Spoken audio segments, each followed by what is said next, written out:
जय हिंद स्टूडेंट्स, स्वागत है आपका हमारे YouTube चैनल केजी फाउंडेशन में। मैं निकेश मोतला आपको आज की इंग्लिश की क्लास में ले चलता हूं सीधा।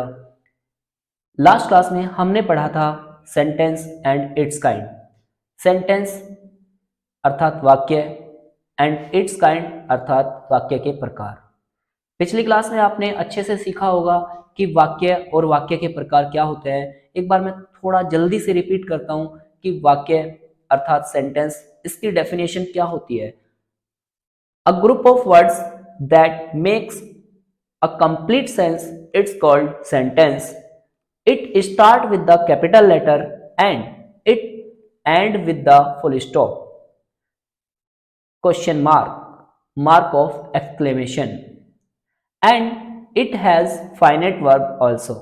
ये सेंटेंस की डेफिनेशन हमने लास्ट क्लास में पढ़ी और उसके बारे में अच्छे से सीखा। And there are 5 kinds of sentence, यानी सेंटेंस के 5 प्रकार होते हैं। पहला असर्टिव और डिक्लेरेटिव, दूसरा इंटेरोगेटिव सेंटेंस, तीसरा imperative sentence, fourth exclamatory sentence and fifth optative sentence. तो इन सब के बारे में हमने लास्ट क्लास में बहुत अच्छे से सीखा। उसके साथ साथ मैंने आपको कुछ सेंटेंस दिए थे जो प्रैक्टिस के लिए थे, तो आपने अच्छे से उनकी प्रैक्टिस करी होगी एंड उनमें डिफाइन किया होगा कि कौन सा सेंटेंस कौन से टाइप का है। अब चलते हैं आज की क्लास पर, ज़्यादा देर ना लगाते हुए। आज की क्लास रहने वाली है, जो टॉपिक होगा आज का वो होगा पार्ट्स ऑफ सेंटेंस। यानी लास्ट क्लास में हमने सेंटेंस एंड इट्स काइंड्स पढ़े थे, आज हम पार्ट्स ऑफ सेंटेंस पढ़ने वाले हैं। सेंटेंस के भाग, there are 2 parts of sentence. Sentence के 2 पार्ट होते हैं, first subject and second predicate. पहला सब्जेक्ट अर्थात कर्ता, दूसरा प्रेडिकेट अर्थात विधेय। अब कर्ता आपने सुना होगा कि हिंदी में बस ऐसे ही कि ये सेंटेंस का कर्ता है या सेंटेंस का सब्जेक्ट है और ये सेंटेंस का प्रेडिकेट है। But what is the real definition of subject and what is the real definition of predicate? Now we will discuss about this. So let's move first, subject and its definition. तो sentence में subject क्या होता है और उसकी definition क्या होती है, हम चलते हैं इस पर। तो सबसे पहले subject. The subject is the person, animal, thing और place that we talking about in the sentence. I repeat again, the subject is the person, animal, thing or place that we talk about in the sentence। अर्थात कर्ता वह होता है जिसका वाक्य में हम जिसके बारे में बात करते हैं, फिर वो चाहे व्यक्ति है, वस्तु है, स्थान है या कोई जानवर है। यानी किसी व्यक्ति, वस्तु, स्थान या जानवर जिसके बारे में हम वाक्य में बात करते हैं, कर्ता कहलाता है। एक बार फिर से रिपीट करते हैं, the subject is the person, animal, place, thing we talk about in the sentence.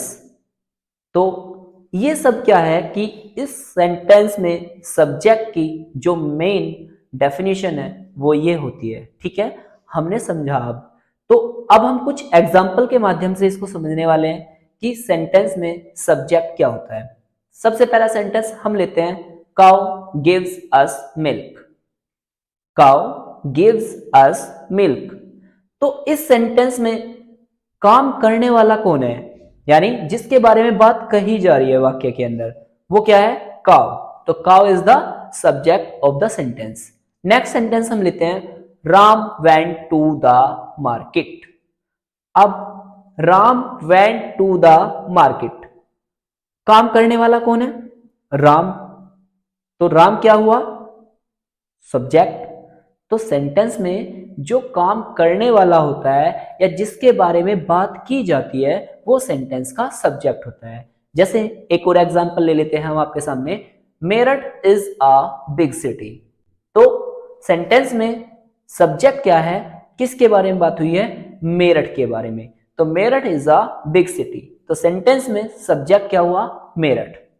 तो इस तरह से हमने समझा कि सेंटेंस में जो मेन पार्ट होता है वो सब्जेक्ट होता है, और सब्जेक्ट की डेफिनेशन क्या होती है, और सेंटेंस में सब्जेक्ट को आप कैसे पहचान सकते हैं, इसके बारे में हमने बात की। अब चलते हैं नेक्स्ट पार्ट पे सेंटेंस के, जो है प्रेडिकेट। प्रेडिकेट मतलब विधेय। तो सबसे पहले हम विधेय की डेफिनेशन पे चलेंगे, यानी प्रेडिकेट की डेफिनेशन पे चलेंगे। The predicate is the part of a sentence that tells about the subject. It means, एक बार रिपीट करते हैं फिर से, the predicate is the part of a sentence that tells us about the subject. अर्थात predicate वाक्य का वह भाग है जो वाक्य में कर्ता के बारे में कुछ बताता है। आई रिपीट अगेन, प्रेडिकेट वह वाक्य का भाग है जो वाक्य में कर्ता के बारे में कुछ बताता है। आई रिपीट अगेन, जो डेफिनेशन थी इंग्लिश में, the predicate is the part of a sentence that tells about the subject, यानी वाक्य का वह भाग जो वाक्य में कर्ता के बारे में कुछ बताता है, प्रेडिकेट अर्थात विधेय कहलाता है। जैसे एग्जाम्पल लेते हैं, Mohan caught a fish. Mohan, Mohan क्या हुआ सेंटेंस में, सब्जेक्ट, और मोहन ने किया क्या है, caught a fish. caught a fish यानी एक मछली पकड़ी। किसने पकड़ी, मोहन ने। तो मोहन कौन हुआ, सब्जेक्ट, और मोहन ने किया क्या है, मछली को पकड़ने का कार्य। तो ये क्या हुआ, सेंटेंस में प्रेडिकेट हुआ। ठीक है, कोट ए फिश प्रेडिकेट और मोहन क्या है, सब्जेक्ट। उसके बाद नेक्स्ट हमने लिया एग्जांपल, जैसे my pen is new. My pen is new, मेरा पेन नया है। तो इस सेंटेंस में माई पेन क्या हुआ, सब्जेक्ट, इज न्यू ये क्या हुआ, प्रेडिकेट। ठीक है, तो मतलब जब सेंटेंस में सब्जेक्ट के बारे में कुछ बताने का कार्य किन्हीं शब्दों के द्वारा किया जाता है, वे विधेय होते हैं, यानी प्रेडिकेट होते हैं। और जब वाक्य के अंदर कोई व्यक्ति, वस्तु, स्थान के बारे में कोई बात कही जाती है, वह सेंटेंस का सब्जेक्ट होता है। तो आज की क्लास में हमने सेंटेंस और सेंटेंस में सेंटेंस के पार्ट, सब्जेक्ट और प्रेडिकेट के बारे में सीखा। सब्जेक्ट का प्रेडिकेट, सब्जेक्ट का प्रेडिकेट और प्रेडिकेट का सब्जेक्ट क्या होता है, इस सब के बारे में हमने आज की क्लास में बहुत अच्छे से सीखा। आज की क्लास यहीं तक थी। अब मैं आपके लिए कुछ सेंटेंस प्रैक्टिस के लिए छोड़ के जा रहा हूं, जिनको आपको प्रैक्टिस करनी है और उनमें डिफाइन करना है कि सेंटेंस में सब्जेक्ट क्या है और प्रेडिकेट क्या है। पहला सेंटेंस है, she helped in welfare association in 2005। पहला sentence, she helped in welfare association in 2005।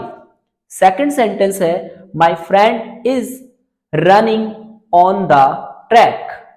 My friend is running on the track. Third sentence है, horse is domestic animal. Third sentence है, horse is a domestic animal. Fourth sentence है, parrot is eating chilli. Parrot is eating chilli. And last sentence यानी five sentence है, what is your name. What is your name. इस sentence में subject and predicate क्या है, इन सब का आपको पता करना है। आज की क्लास यहीं तक। ओके, थैंक यू, धन्यवाद, जय हिंद।